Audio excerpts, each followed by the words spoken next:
Hello ಸ್ನೇಹಿತರೆ, Kannada mister info ಚಾನಲ್ಗೆ ನಿಮಗೆಲ್ಲರಿಗೂ ಸ್ವಾಗತ. ಇವತ್ತು ನಾನು ಎಕ್ಸ್ಪ್ಲೇನ್ ಮಾಡೋ ಮೂವಿ ಹೆಸರು final destination part 6 blood lines. ಇದು ಆಕ್ಚುಲಿ ಆ ಒಂದು ಸೀರೀಸ್ನ 6ನೇ ಪಾರ್ಟ್. 5ನೇ ಪಾರ್ಟ್ ವರೆಗೆ ಎಲ್ಲರೂ ನೋಡಿರ್ಬೋದು. ಆದರೆ ಆ ಪಾರ್ಟ್ಗಳಿಗೂ ಈ ಪಾರ್ಟ್ಗೂ ಯಾವುದೇ ಸಂಬಂಧವಿಲ್ಲ. ಅದಕ್ಕೋಸ್ಕರ ಡೈರೆಕ್ಟ್ ಆಗಿ ಈ ಪಾರ್ಟ್ನ ಎಕ್ಸ್ಪ್ಲೇನ್ ಮಾಡ್ತಿದ್ದೀನಿ. ಅದಕ್ಕಿಂತ ಹೆಚ್ಚಾಗಿ ಇದು ಲೇಟೆಸ್ಟ್ ಆಗಿ ಬಂದಿರೋ ಮೂವಿ. ನೀವು ಯಾರು ಕೂಡ ಈ ಮೂವಿನ ನೋಡಿರ್ಲಿಕ್ಕಿಲ್ಲ. ಫಸ್ಟ್ ಟೈಮ್ ಈ ಚಾನಲ್ ಅಲ್ಲಿ ಈ ಒಂದು ಮೂವಿಯ ಎಕ್ಸ್ಪ್ಲನೇಷನ್ ಅನ್ನ ಕೇಳ್ತಿದ್ದೀರಿ. ಸೊ ಎಲ್ಲೂ ಕೂಡ ಸ್ಕಿಪ್ ಮಾಡದೆ ಹೀಗೆ ಎಂಡ್ ವರೆಗೆ ಕೇಳ್ತಾ ಹೋಗಿ, ಯಾಕಂದ್ರೆ ಮೂವಿ ನಿಜವಾಗ್ಲೂ ಚೆನ್ನಾಗಿದೆ. ಅಷ್ಟು ಇಂಟ್ರೆಸ್ಟಿಂಗ್ ಆಗಿ ಈ ಮೂವಿ ಮೂಡಿ ಬಂದಿದೆ. ಒಂದ್ ವೇಳೆ ಇಷ್ಟ ಆದ್ರೆ ದಯವಿಟ್ಟು ಲೈಕ್, ಕಮೆಂಟ್ ಆಗಿ ಶೇರ್ ಮಾಡಿ. ಸೊ ಹಾಗಾದ್ರೆ ಹೆಚ್ಚಿನ ಟೈಮ್ ವೇಸ್ಟ್ ಮಾಡದೆ ಸೀದಾ ಈ ಮೂವಿಯ ಕತೆಗಡೆ ಹೋಗೋಣ. ಸೊ ಮೂವಿ ಸ್ಟಾರ್ಟಿಂಗ್ ಅಲ್ಲಿ ನಮಗೆ ಒಬ್ಬ ಕಪಲ್ನ ತೋರಿಸ್ತಾರೆ. ಅವರ ಹೆಸರು ಐರಿಸ್ ಹಾಗೆ ಪೌಲ್ ಅಂತ. ಪೌಲ್ ಆಕ್ಚುಲಿ ಐರಿಸ್ಗೋಸ್ಕರ ಒಂದು ಸರ್ಪ್ರೈಸ್ ನ ರೆಡಿ ಮಾಡಿರ್ತಾನೆ. ಅದು ಅವಳಿಗೋಸ್ಕರ ಕಟ್ಟಿರುವಂತ ಲೇಟೆಸ್ಟ್ ಆಗಿರುವ ಟವರ್ ರೆಸ್ಟೋರೆಂಟ್. ಅದು ಆಕ್ಚುಲಿ ಅತಿ ಉದ್ದವಾಗಿರುವಂತ ಲೇಟೆಸ್ಟ್ ಆಗಿರುವ ರೆಸ್ಟೋರೆಂಟ್ ಅಂತ ಹೇಳ್ಬೋದು. ಪೌಲ್ ಆಕ್ಚುಲಿ ಆ ರೆಸ್ಟೋರೆಂಟ್ ನ ಕಟ್ಟಿಸಿರುವುದೇ ಐರಿಸ್ಗೆ ಸರ್ಪ್ರೈಸ್ ಕೊಡ್ಬೇಕಂತ.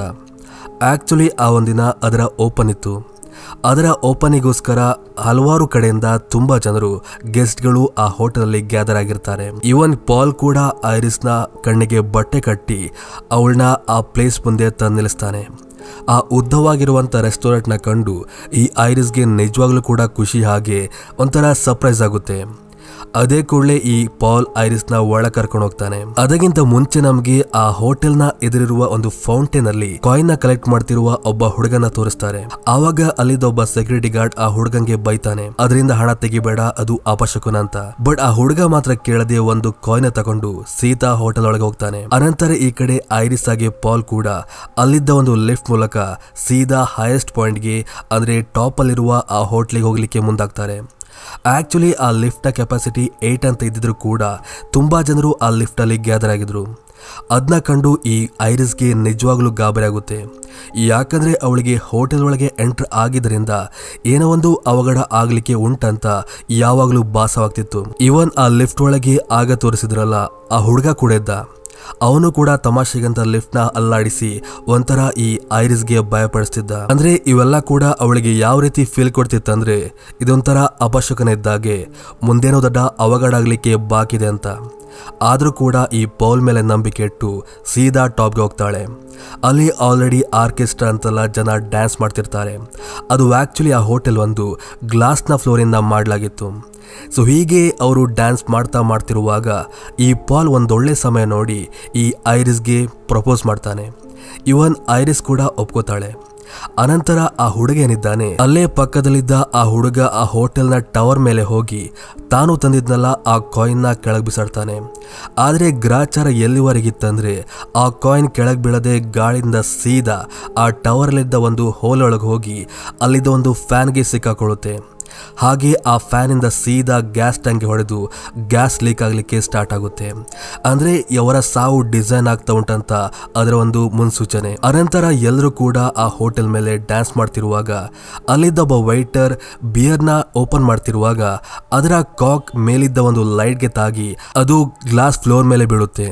ಅದರಿಂದ ಸಣ್ಣದಾದ ಕ್ರ್ಯಾಕ್ ಆಗುತ್ತೆ.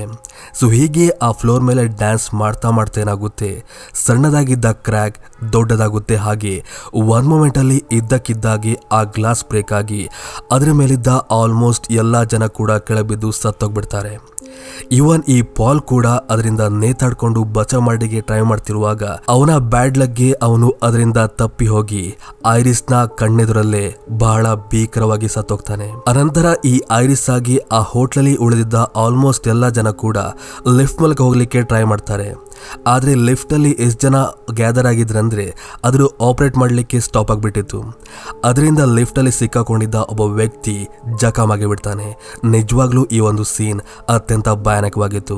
ಸೊ ಹೀಗೆ ಆ ಕಡೆ ಈ ಕಡೆ ಜನರು ಓಡಾಡ್ತಿರುವಾಗ ಅಲ್ಲೇ ಕುಕ್ ಮಾಡ್ತಿದ್ದ ಒಂದು ಬೆಂಕಿ ಸಣ್ಣದಾಗಿ ಜಾಸ್ತಿ ಆಗಿ ಅದು ಎಲ್ಲ ಕಡೆ ಲೀಕ್ ಆಗಿ ಈ ಗ್ಯಾಸ್ ಲೀಕ್ ಆಗ್ತಾ ಉಂಟಲ್ಲ ಅದಕ್ಕೆ ಕೂಡ ಹಬ್ಬಿ ಆ ಇಡೀ ಫ್ಲೋರೇ ಅರ್ಧದಷ್ಟು ಫ್ಲೋರ್ ಬ್ಲಾಸ್ಟ್ ಆಗಿ ಕಟ್ ಆಗೋಗುತ್ತೆ. ಹಾಗೆ ನಂತರ ಆ ಸ್ಟಕ್ ಆಗಿತ್ತಲ್ಲ ಫ್ಯಾನ್ ಅಲ್ಲಿ ಆ ಕಾಯಿನ್ ಕೂಡ ಆ ಫ್ಲೋರ್ ಕೆಳಗೆ ಬಿದ್ದು ಅಲ್ಲಿದ್ದ ಒಂದು ಪಿಯಾನೋ ಮೇಲೆ ಬೀಳುತ್ತೆ.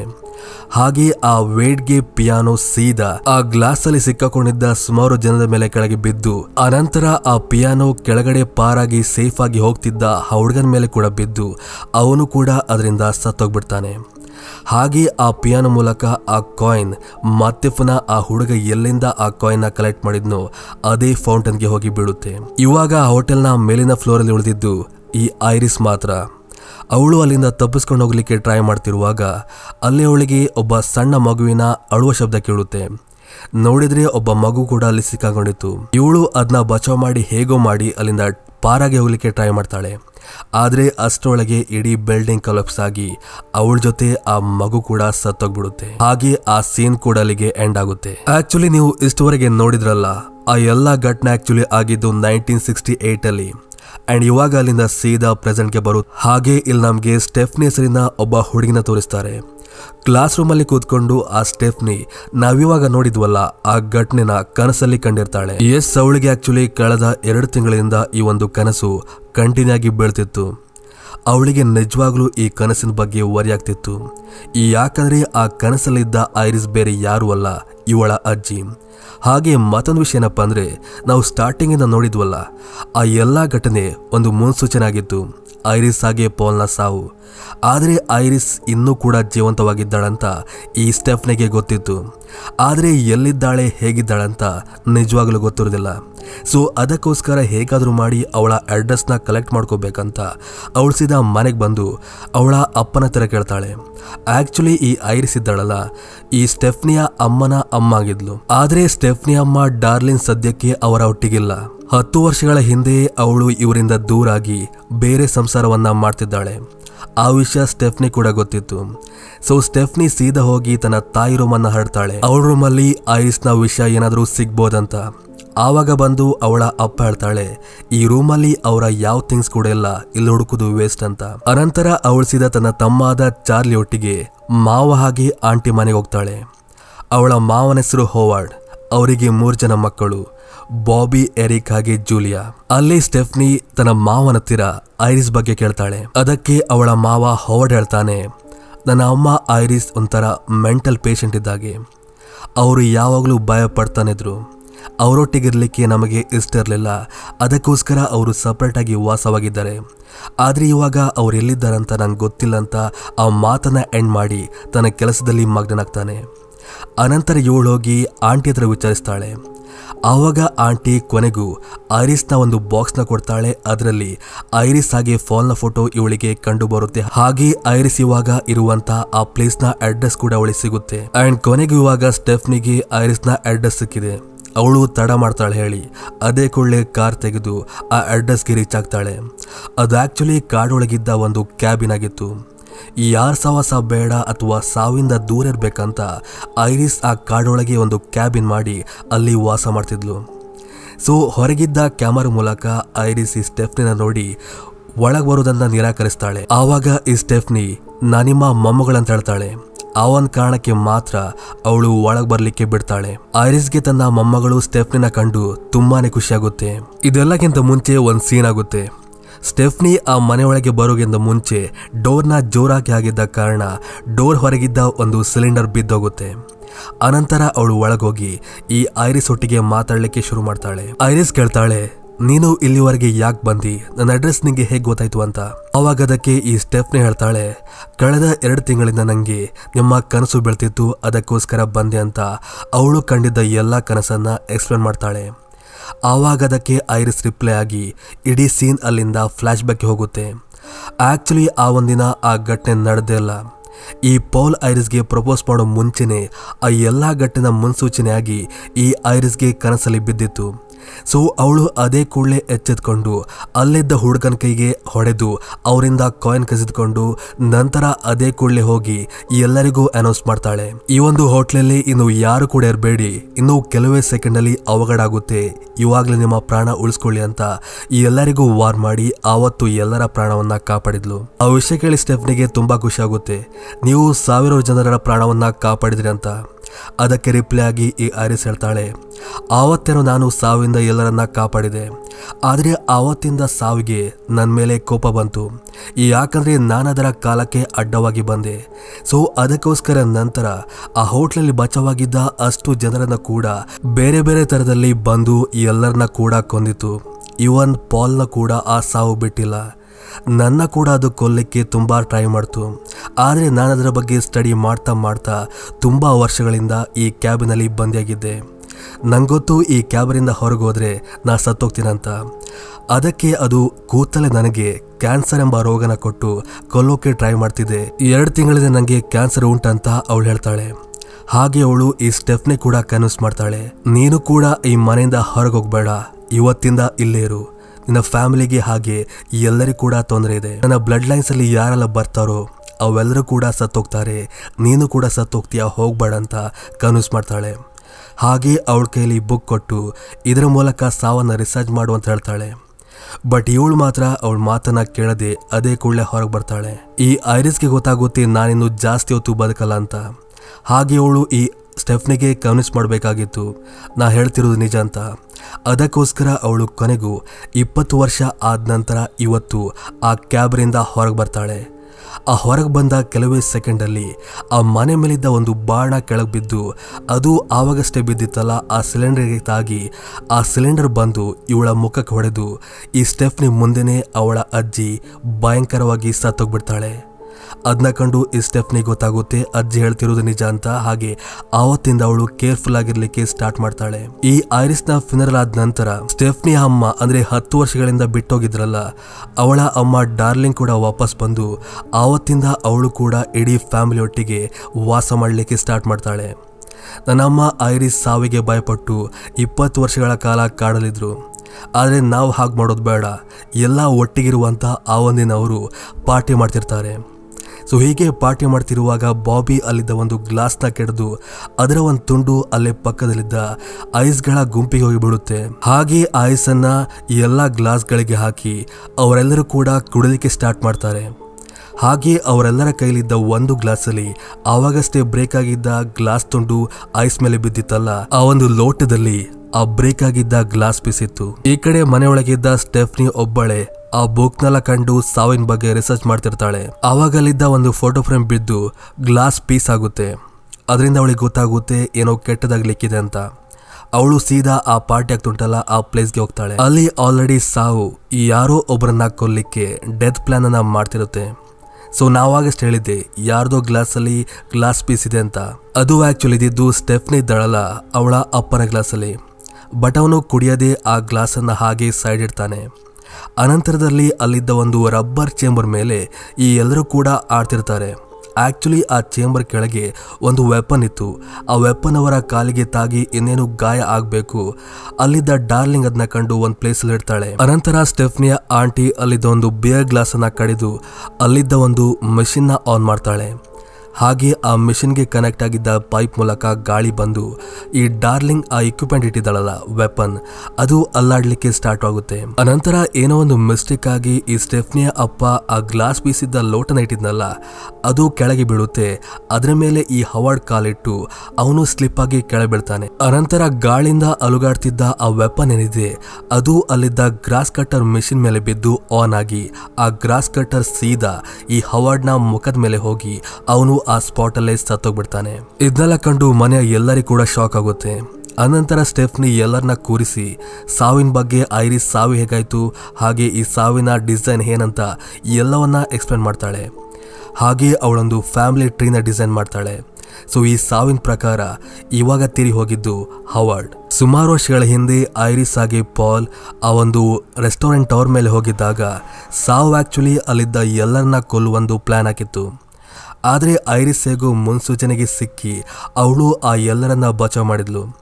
ಆವತ್ತಿಂದ ಸಾವಿಗೆ ಈ ಐರಿಸ್ ಮೇಲೆ ಕೋಪ ಇತ್ತು. ಅದಕ್ಕೋಸ್ಕರ ಅವಳ ಬ್ಲಡ್ ಲೈನ್ಸ್ ಅಲ್ಲಿ ಯಾರೆಲ್ಲ ಬರ್ತಾರೋ ಈ ಎಲ್ಲರನ್ನ ಕೂಡ ಕೊಲ್ತಾ ಬರ್ತಿತ್ತು. ಸೊ ಅದಕ್ಕೋಸ್ಕರ ಐರಿಸ್ ಸತ್ತೋದ್ಲು. ಐರಿಸ್ ನಂತರ ದೊಡ್ಡವರು ಇರೋದು ಈ ಹವಾರ್ಡ್ ನಂತರ ಇರೋದು ಅವರ ಮಕ್ಕಳಾದ ಈ ಎರಿಕ್, ಬಾಬಿ ಹಾಗೆ ಜೂಲಿಯಾ. ನಂತರ ಬರೋದು ಸ್ಟೆಫ್ನಿಯ ಅಮ್ಮ ಡಾರ್ಲಿನ್ ಹಾಗೆ ಸ್ಟೆಫ್ನಿ, ಚಾರ್ಲಿ. ಇದರಲ್ಲಿ ಸ್ಟೆಫ್ನಿಯ ಆಂಟಿ ಹಾಗೆ ಈ ಸ್ಟೆಫ್ನಿಯ ಅಪ್ಪಂಗೆ ಏನು ಕೂಡ ಆಗುದಿಲ್ಲ. ಯಾಕಂದ್ರೆ ಅವರಿಬ್ಬರು ಬ್ಲಡ್ ಲೈನ್ಸ್ ಅಲ್ಲಿ ಬರೋದಿಲ್ಲ. ಅದಕ್ಕೋಸ್ಕರ ಈ ಎಲ್ಲ ವಿಷಯವನ್ನ ಸ್ಟೆಫ್ನಿ ಎಲ್ಲರಿಗೂ ಎಕ್ಸ್ಪ್ಲೇನ್ ಮಾಡ್ತಾಳೆ. ಬಟ್ ಅವ್ರು ಯಾರು ಕೂಡ ಅವಳ ಮಾತನ್ನ ನಂಬಲ್ಲ. ಈ ಸಾವಿನ ಡಿಸೈನ್ ಪ್ರಕಾರ ನೆಕ್ಸ್ಟ್ ಸಾಯ್ಲಿಕ್ಕಿರೋದು ಹವಾರ್ಡ್ನ ಮೊದಲ ಮಗ ಎರಿಕ್. ಅದಕ್ಕೋಸ್ಕರ ಸ್ಟೆಫ್ನಿ ಜಾಸ್ತಿಯಾಗಿ ಅವನ್ನ ಕೇರ್ ಮಾಡಲಿಕ್ಕೆ ನೋಡ್ತಾಳೆ. ಎಲ್ಲೂ ಕೂಡ ಹೋಗಬೇಡ ಅಂತ ಯಾವಾಗಲೂ ಮೆಸೇಜ್ ಮಾಡ್ತಿರ್ತಾಳೆ. ಸೊ ಹೀಗಿರುವಾಗ ಒಂದಿನ ಎರಿಕ್ ಬಾರಲ್ಲಿ ಕೂತು ಡ್ರಿಂಕ್ಸ್ ಮಾಡ್ತಿರುವಾಗ ಆವಾಗ ಅಲ್ಲಿದ್ದ ಗ್ಲಾಸ್ಗೆ ಏನೋ ತಾಗಿ ಅಲ್ಲಿದ್ದ ಮತ್ತೊಂದು ಗ್ಲಾಸು ಕೆಳಬಿದ್ದು ಒಡೆದೋಗುತ್ತೆ. ಎರಿಕ್ ಎದ್ದು ಅದನ್ನ ಹೆಕ್ಲಿಕ್ಕೆ ಹೋಗ್ತಾನೆ. ಆವಾಗ ಅವನ ಚೇರ್ ಅಲ್ಲಿದ್ದ ಒಂದು ಲಿಕ್ವಿಡ್ ಬಾಕ್ಸ್ಗೆ ತಾಗಿ ಅದು ಲೀಕ್ ಆಗುತ್ತೆ. ಅನಂತರ ಫ್ಯಾನಲ್ಲಿದ್ದ ಒಂದು ಚೈನ್ ಅವನ ಮೂಗಿನ ಒಂದು ರಿಂಗಿಗೆ ತಲುಗಿ ಅವನು ಆ ಫ್ಯಾನಲ್ಲಿ ನೇತಾಡಲಿಕ್ಕೆ ಸ್ಟಾರ್ಟ್ ಮಾಡ್ತಾನೆ, ಅದು ಕೂಗಾಡ್ಕೊಂಡು. ಆವಾಗ ಅಲ್ಲಿದ್ದ ಲ್ಯಾಂಪ್ ಬಿದ್ದು ಆ ಲಿಕ್ವಿಡ್ಗೆ ಬೆಂಕಿ ಹಚ್ಚಿ ಆ ಇಡೀ ಫ್ಲೋರ್ ಬರ್ನ್ ಆಗ್ಲಿಕ್ಕೆ ಸ್ಟಾರ್ಟ್ ಆಗುತ್ತೆ.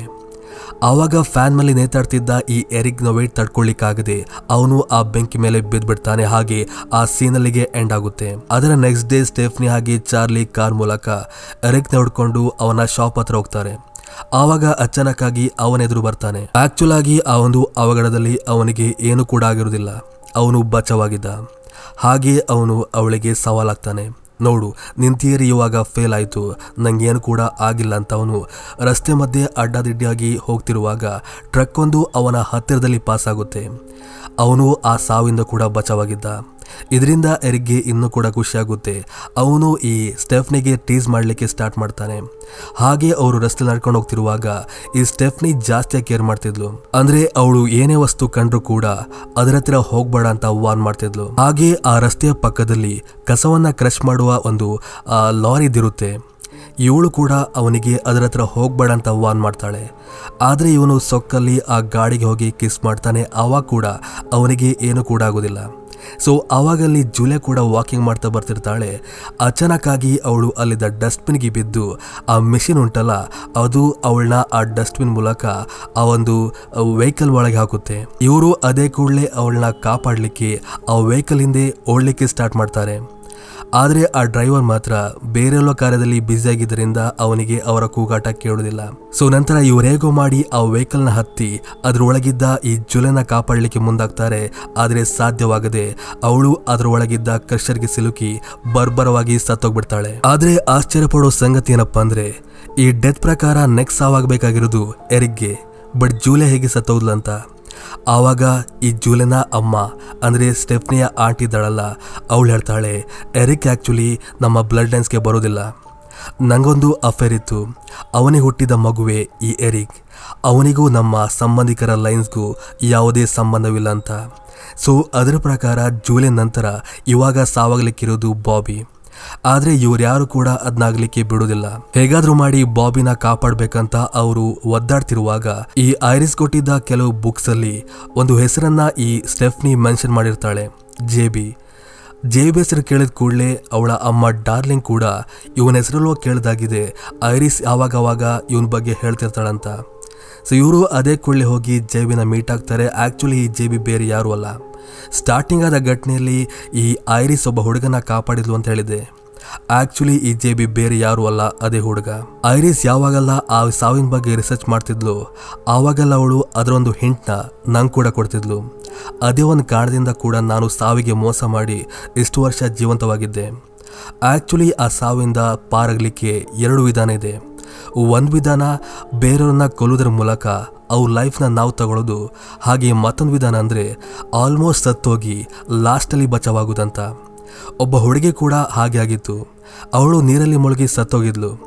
ಅದಾದ ನಂತರ ಡಾಕ್ಟರ್ CPR ಕೊಟ್ಟು ಅವಳನ್ನ ಬಚಾವ್ ಮಾಡಿದ್ಲು. ಅದರಿಂದ ಅವಳು ಆ ಒಂದು ಕರ್ಸಿಂದ ದೂರ ಆಗಿದ್ಲು ಅಂತ. ಈ ಸ್ಟೆಫ್ನಿಗೆ ಮೊದಲ ದಾರಿ ಇಷ್ಟ ಆಗುದಿಲ್ಲ, ಬೇರೆಯವ್ರನ್ನ ಕೊಲ್ಲಿಕ್ಕೆ ಅವಳಿಗೆ ಇಷ್ಟ ಇರೋದಿಲ್ಲ. ಅದಕ್ಕೋಸ್ಕರ 2ನೇ ದಾರಿ ಸರಿ ಅಂತ ಅವರು ಡಿಸೈಡ್ ಮಾಡ್ತಾರೆ.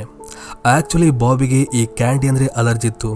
ಸೊ ಜಾಸ್ತಿ ಕ್ಯಾಂಡಿನ ತಿಂದು ಅವನು ಸತ್ತೋದಾಗ ಅವನಿಗೆ ಅದೇ ಕೂಡಲೇ ಇಂಜೆಕ್ಷನ್ ಕೊಟ್ಟು ಬದುಕಿಸಿದ್ರೆ ಆವಾಗ ಕರ್ಸ್ ಎಂಡ್ ಆಗುತ್ತಂತ ಈ ಎರಿಕ್ ಇದ್ದನಲ್ಲ ಅದೇ ಕೂಡಲೇ ಅವನ ಒಂದು MRI ರೂಮ್ಗೆ ಕರ್ಕೊಂಡು ಹೋಗ್ತಾನೆ. ನಮ್ಗೆಲ್ಲ ಗೊತ್ತಿರುವ ಹಾಗೆ MRI ರೂಮಲ್ಲಿ ಒಂದು ಮೆಷಿನ್ ಇರುತ್ತೆ, ಅದು ಆಕ್ಚುಲಿ ಮ್ಯಾಗ್ನೆಟ್ ಅಂತ. ಅವರು ಆ ರೂಮ್ ಒಳಗೆ ಎಂಟರ್ ಆದ ಕೂಡಲೇ ಏನೋ ಒಂದು ಮಿಸ್ಟೇಕ್ ಇಂದ ಆ ಮೆಷಿನ್ ಆನ್ ಆಗುತ್ತೆ. ಹಾಗೆ ಅದರ ಮ್ಯಾಗ್ನೆಟ್ ಶಕ್ತಿ ಜಾಸ್ತಿ ಆಗುತ್ತಾ ಹೋಗುತ್ತೆ. ನಂತರ ಈ ಎರಿಕ್ ಬಾಬಿಗೆ ಕ್ಯಾಂಡಿ ಕೊಡ್ತಾನೆ. ಅವನು ಅದನ್ನ ತಿಂತ ಹೋಗ್ತಿದ್ದಾಗೆ ಎಲರ್ಜಿ ಜಾಸ್ತಿ ಆಗ್ತಾ ಹೋಗುತ್ತೆ. ಬಟ್ ಎರಿಕ್ ಅವನಿಗೆ ಮೆಡಿಸಿನ್ ಕೊಡಲ್ಲ, ಅವನು ಸಾಯೋ ಸ್ಟೇಜ್ಗೆ ಹೋಗಬೇಕು, ಆವಾಗಲೇ ಕೊಡಬೇಕು. ಆವಾಗ ಇದ್ದಕ್ಕಿದ್ದಾಗೆ ಆ ಮೆಷಿನ್ ಮ್ಯಾಗ್ನೆಟ್ ಉಂಟಲ್ಲ ಅದು ಎಲ್ಲ ವಸ್ತುನ ಅದ್ರ ಕಡೆ ಎಳ್ಕೊಳ್ಳಿಕ್ಕೆ ಸ್ಟಾರ್ಟ್ ಮಾಡಿ ಅಲ್ಲಿದ್ದ ಚೇರ್ನ ಈ ಎರಿಕ್ ಸಮೇತ ಎಳ್ಕೊಂಡು ಅದ್ರ ಒಳಗೆ ಅವನು ಹೋಗಿ ಕ್ರ್ಯಾಶ್ ಆಗಿಬಿಡ್ತಾನೆ. ನಂತರ ಈ ಬಾಬಿ ಹೇಗೋ ಮಾಡಿ ಅವನ ಕೈಲಿದ್ದ ಇಂಜೆಕ್ಷನ್ ತಕೊಂಡು ಬಚಾವಾಗ್ತಾನಾದ್ರೂ ನಂತರದಲ್ಲಿ ಅದು ಎದುರಿದ್ದ ಒಂದು ಮೆಷಿನ್ನ ಸ್ಪ್ರಿಂಗ್ ಇದ್ದಕ್ಕಿದ್ದಾಗೆ ಅವನ ತಲೆಗೆ ಹೊಡೆದು ಅವನು ಆ ಸ್ಥಳದಲ್ಲೇ ಬರ್ಬರವಾಗಿ ಸತ್ತೋಗ್ಬಿಡ್ತಾನೆ. ಇದನ್ನೆಲ್ಲ ಕಂಡು ಸ್ಟೆಫ್ನಿಯ ಅಮ್ಮ ಸ್ಟೆಫ್ನಿ ಹಾಗೆ ಚಾರ್ಲಿಗೆ ಇನ್ನೂ ಭಯ ಆಗುತ್ತೆ. ಯಾಕಂದ್ರೆ ಬ್ಲಡ್ ಲೈನ್ಸ್ ಪ್ರಕಾರ ನೆಕ್ಸ್ಟ್ ಇವಾಗ ಉಳಿದಿರೋದು ಅವರೇ 3 ಜನ. ಡಾರ್ಲಿನ್ ಹೇಳ್ತಾಳೆ, ನಾನು ನನ್ನ ಅಮ್ಮ ಐರಿಸ್ ತರನೇ ಆ ಕಾಡಲ್ಲೋಗಿ ಒಬ್ಬಳೆ ವಾಸ ಮಾಡ್ಲಿಕ್ಕೆ ಸ್ಟಾರ್ಟ್ ಮಾಡ್ತೇನೆ. ಇದರಿಂದ ನಾನು ಸೇಫ್ ಆಗ್ತಾನೆ, ಹಾಗೆ ನಂತರದಲ್ಲಿ ನೀವು ಕೂಡ ಉಳಿತೀರಂತ. ಬಟ್ ಅವರಿಬ್ಬರು ಕೇಳಲ್ಲ, ನಾವು ಕೂಡ ಒಟ್ಟಿಗೆ ಬರ್ತೇವಂತ. ಅದೇ ಕೂಡಲೇ ಅವರಿಬ್ಬರು ಕೂಡ ಆ ಕ್ಯಾಬಿನ್ ಹತ್ತಿರ ಹೋಗ್ತಾರೆ, ಅದೊಂದು ಟ್ರ್ಯಾಕ್ ಮೂಲಕ. ಆದರೆ ಆ ಕ್ಯಾಬಿನ್ ಒಳಗೆ ಹೋಗೋ ಮುಂಚೆನೆ ಆ ಇಡೀ ಕ್ಯಾಬಿನ್ ಬ್ಲಾಸ್ಟ್ ಆಗುತ್ತೆ. ನಂತರದಲ್ಲಿ ಆ ಒಂದು ಅವಘಡದಲ್ಲಿ ಈ ಚಾರ್ಲಿ ಯಾವುದೋ ಒಂದು ಎಕ್ವಿಪ್ಮೆಂಟ್ ಹಿಂದೆ ಸಿಕ್ಕಾಕೊಂಡು ಅದರಿಂದ ಒದ್ದಾಡ್ತಿರುವಾಗ ಈ ಡಾರ್ಲಿನ್ ಹೋಗಿ ಕಾಪಾಡ್ತಾಳೆ, ಹಾಗೆ ಅವಳು ಕೂಡ ಸತ್ತೋಗ್ತಾಳೆ. ನಂತರದಲ್ಲಿ ಈ ಕಡೆ ಸ್ಟೆಫ್ನಿ ನೀರಲ್ಲಿ ಮುಳುಗ್ತಿರುವಾಗ ಈ ಚಾರ್ಲಿ ಹೋಗಿ ಅವಳನ್ನ ಬಚಾವ್ ಮಾಡಿ ಕರ್ಕೊಂಡ್ಬಂದು CPR ಕೊಟ್ಟು ಬಚಾವ್ ಮಾಡ್ತಾನೆ. ಹಾಗೆ ಅವರಿಗೆ ಗೊತ್ತಾಗುತ್ತೆ ಆ ಜೇಬಿ ಹೇಳಿದ 2ನೇ ಮಾರ್ಗದಲ್ಲಿ ಇವಾಗ ಸ್ಟೆಫ್ನಿ ಬಚಾವಾಗಿದ್ದಾಳಂತ. ಅಂದ್ರೆ ಅವಳು ಸಾವಿನ ದಡಕ್ಕೆ ಹೋಗಿ CPR ಕೊಟ್ಟು ವಾಪಸ್ ಬಂದಿದ್ದಾಳಂದ್ರೆ ಕರ್ಜಲಿಗೆ ಎಂಡ್ ಆಗಿದೆ ಅಂತ ಅವರಿಬ್ಬರು ಕೂಡ ತುಂಬಾ ಖುಷಿ ಆಗ್ತಾರೆ. ಅದರ ನೆಕ್ಸ್ಟ್ ನಲ್ಲಿ ಈ ಚಾರ್ಲಿ ಕಾಲೇಜಲ್ಲಿ ಅವನ ಗ್ರಾಜುಯೇಷನ್ ಇದಿರುತ್ತೆ. ಅದರಲ್ಲಿ ಸ್ಟೆಫ್ನಿ ಕೂಡ ಇದ್ದಿರ್ತಾಳೆ. ಆವಾಗ ಅವರಿಗೆ ಒಂದು ವಿಷಯ ಗೊತ್ತಾಗುತ್ತೆ, ಅದೇನಪ್ಪ ಅಂದ್ರೆ ಕರ್ಜಿನೂ ಎಂಡ್ ಆಗಿಲ್ಲ ಅಂತ. ಕರ್ಜ್ ಎಂಡ್ ಆಗಬೇಕಾದ್ರೆ ಅವಳು ಮುಳುಗಿ 5 ನಿಮಿಷ ಆದ್ಮೇಲೆ ರಿವೈವ್ ಮಾಡಬೇಕು, ಆವಾಗಲೇ ಎಂಡ್ ಆಗೋದು. ಬಟ್ ಚಾರ್ಲಿ ಏನ್ ಮಾಡಿದ್ದ, 1 ನಿಮಿಷದ ಒಳಗೇನೆ ರಿವೈವ್ ಮಾಡಿ ಅವಳನ್ನ ಉಳಿಸ್ಕೊಂಡಿದ್ದ. ಆಕ್ಚುಲ್ ಆಗಿ ಸ್ಟೆಫ್ನಿ ಸತ್ತೇ ಹೋಗಿಲ್ಲ, ಅವಳು ಪ್ರಜ್ಞೆ ತಪ್ಪಿ ಹೋಗಿದ್ಲಷ್ಟೇ. ಅವಾಗ ಅದರ ನೆಕ್ಸ್ಟ್ ನಲ್ಲಿ ಬೇರೆ ಪ್ಲೇಸ್ ಅಲ್ಲಿ ಇರುವ ಒಬ್ಬ ಮಹಿಳೆನ ತೋರಿಸ್ತಾಳೆ. ಅವಳ ಪಾಕೆಟ್ ಇಂದ ಒಂದು ಕಾಯಿನ್ ಬಿದ್ದು ರೈಲ್ವೆ ಟ್ರ್ಯಾಕ್ ನ ಅಡಿ ಹೋಗಿ ಸಿಕ್ಕಾಕೊಳ್ಳುತ್ತೆ. ನಂತರ ಸ್ವಲ್ಪ ಸಮಯದಲ್ಲಿ ಈ ಚಾರ್ಲಿಯಾಗಿ ಸ್ಟೆಫ್ನಿ ಇದ್ದ ಕಾಲೇಜ್ ಹತ್ತಿರ ಅದೇ ಟ್ರ್ಯಾಕ್ ಮೂಲಕ ಬರ್ತಿದ್ದ ರೈಲ್ ಕ್ರಾಶ್ ಆಗಿ ಇವ್ರ ಮೇಲೆ ಅಟ್ಯಾಕ್ ಮಾಡ್ತಿರೋ ಹಾಗೆ ಬರ್ತಿರುತ್ತೆ. ಅದನ್ನ ಕಂಡ ಇಬ್ರು ಹೇಗೋ ಮಾಡಿ ಅದರಿಂದ ಬಚಾವಾಗ್ತಾರಾದ್ರು ಆ ಟ್ರೈನ್ ಅಲ್ಲಿ ಆಕ್ಚುಲಿ ಕೆಲವು ಮರದ ದಿಬ್ಬಗಳು ಇದ್ದ ಕಾರಣ ಅದು ಉರುಳ್ಕೊಂಡು ಬಂದು ಅವರಿಬ್ಬರು ಕೂಡ ಆ ಸ್ಪಾಟ್ ಅಲ್ಲಿ ಸತ್ತೋಗ್ಬಿಡ್ತಾರೆ. ಹಾಗೆ ಆ ಮೂವಿ ಕೂಡ ಅಲ್ಲಿಗೆ ಎಂಡ್ ಆಗುತ್ತೆ. ಸೊ ಇದಿಷ್ಟು ಇವತ್ತಿನ ಕತೆ. ಮತ್ತೊಂದು ಕತೆ ಒಟ್ಟಿಗೆ ಮತ್ತೆ ಸಿಗ್ತೀನಿ. ಅಲ್ಲಿವರೆಗೂ ಥ್ಯಾಂಕ್ ಯು ಫಾರ್ ವಾಚಿಂಗ್.